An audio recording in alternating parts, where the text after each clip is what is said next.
আসসালামু আলাইকুম। বিশ্বের দীর্ঘতম সমুদ্র সৈকত কক্সবাজার এখন ভাটা।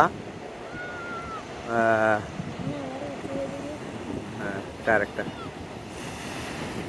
আমার সাথে আছে হাফেজ তাশফিকুর রহিম, আমার ছেলে, অত্যন্ত ভদ্র ছেলে, মাশাআল্লাহ। মুহতারাম হাফেজ সাহেব মাদ্রিজুল আলিয়া। আব্বা আসো, এদিকে আসো। এখানে অনেকে ইফতারের জন্য আসে, ওই যে অনেকে ইফতারের প্রস্তুতি নিচ্ছে। আমরা কবিতা চত্বর এলাকা দিয়ে প্রবেশ করেছি।